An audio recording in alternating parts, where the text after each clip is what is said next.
Assalamualaikum teman-teman. Halo semuanya, kami dari kelompok 2 ingin membuat video tutorial uji reliabilitas menggunakan SPSS. Gimana sih caranya? Tonton video ini sampai habis ya.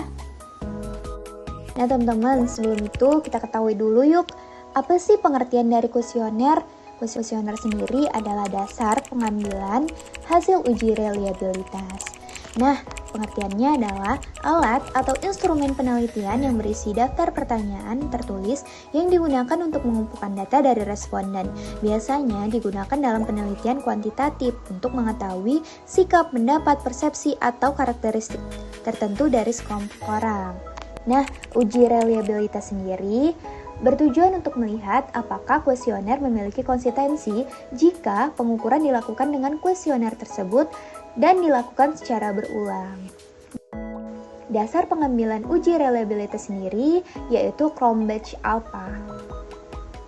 Kuesioner dikatakan reliable jika nilai Cronbach-Alpha lebih dari 0,6.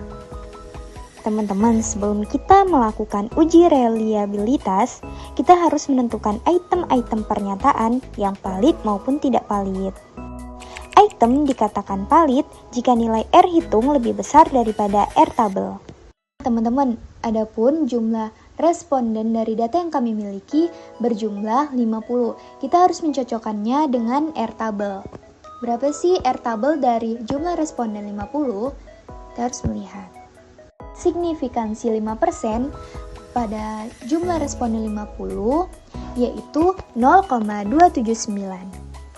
Nah teman-teman, lalu kita sudah menemukan nih beberapa item-item yang tidak dikatakan valid. Dari 14 pernyataan berjumlah 4 item yang tidak dikatakan valid karena nilai R tabel lebih besar daripada R hitung.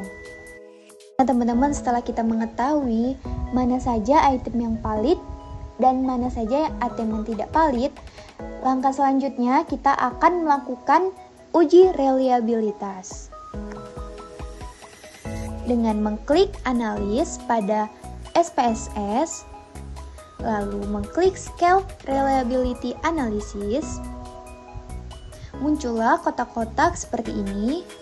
Lalu kita masukkan item yang sudah kita ketahui valid maupun tidak valid. Kita hanya memasukkan item-item yang validnya saja. Dan item yang tidak valid tidak perlu kita pindahkan ke kotak sebelahnya. Dan satu lagi nih teman-teman, total di dalam kotak tidak perlu dipindahkan ke kotak sebelahnya. Cukup item-item yang dinyatakan valid saja. Lalu kita harus memastikan model pengujian menggunakan alpha. Nah, lalu teman-teman, di samping kotak items yang sudah kita pindahkan, item-item yang valid, di sampingnya ada tulisan kotak dengan tulisan statistik. Kita mengkliknya. Lalu kita centang kotak dengan tulisan scale if item delayed. Lalu kita klik continue pada kotak di bawah yang berwarna biru. Lalu setelah itu kita oke-kan. Nah teman-teman, muncullah hasil dari uji reliability dari data-data ataupun item-item yang dinyatakan valid.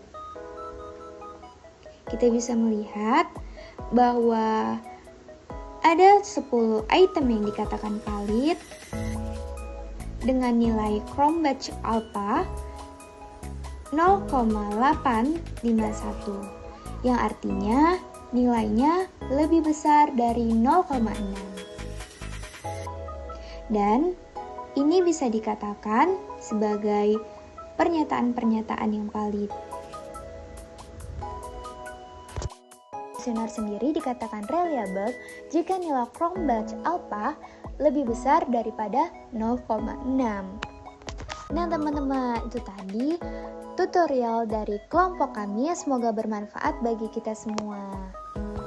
Dan jika kalian suka dengan konten ini, kalian bisa share, like, dan subscribe channel YouTube kami ya. Dan terima kasih. Wassalamualaikum warahmatullahi wabarakatuh.